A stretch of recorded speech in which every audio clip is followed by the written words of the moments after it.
Welcome back. One of the three American heroes who helped take down a terrorist on a Paris-bound train in 2015 is an Afghanistan war veteran who is taking President Biden to task for the chaotic Afghanistan exit. National Guard veteran and Oregon congressional candidate Alex Skarlatos joins us live. Sir, thanks for being here. What was your reaction to the self-congratulatory tone of that speech? I mean, absolutely ridiculous.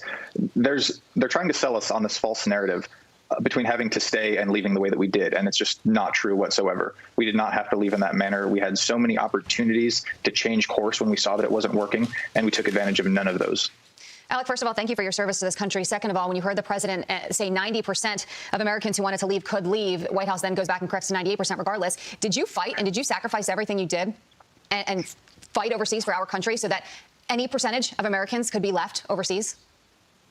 Well, absolutely not. And I think the 13 servicemen and women that gave their lives, they were not there for that mission. They were there to get everybody out. They were there to get our allies out. I mean, even our dogs, our working dogs. I mean, it's such a colossal disaster on every level.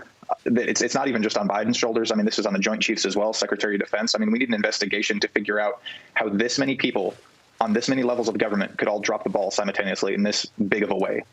Looking forward now, as somebody who literally stopped a terror attack, there aren't a lot of people who can say that. How much has your worry grown over the last 3 weeks about an attack on our homeland?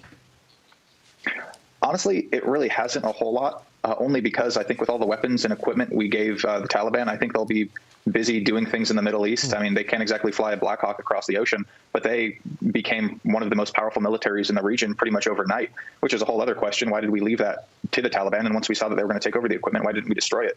I mean, I'm more concerned about a totally open southern border that allows whoever wants to come into this country to come into this country, whether it be terrorists or criminals or what have you. I mean, we need to do something about our overall security and really our overall foreign policy. I mean, Afghanistan, it just seems like our country's in a free fall right now between the economy, Afghanistan, coronavirus, whatever. I mean, it's hard to believe that President Biden's only been president for 7 months. He said that the threat of terrorism continues but has changed, and our strategy has to change, too, and we don't need to fight a ground war to do it. Do you agree with that overall sentiment? Because, look, I think a lot of people in hindsight may have at some point said, yes, we need to get out of Afghanistan. Now people are having, trying to figure out how they feel about this whole situation, because majority of Americans, it seems, do not agree with how this whole thing was executed, how this evacuation had taken place. But where do you stand on that? Do you think we should have left Afghanistan? Because we do have troops in other countries throughout the world. Should we have left a footprint there? What do you think is the best option? Honestly, it's hard to say. Personally, I wanted to get out of Afghanistan. I mean, after serving there, it just seemed like a huge waste of American resources, lives, equipment, time. I mean, I'm glad we got out. But that being said, we didn't have to get out in this way. I mean, sure, you could argue that we should have left a footprint there. But at the end of the day, the moment that we left, the Taliban was going to take over. I think that we should, going forward, run operations how President Trump did against ISIS in Syria. I mean, that should be the methodology going forward.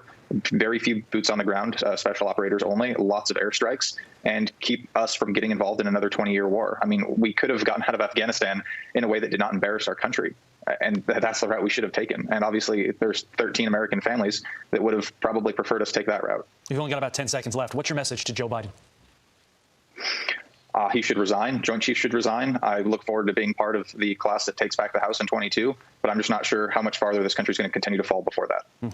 Alex Skarlatos, thank you for your time. And of course, like Julian mentioned, thank you for your service. Thank you.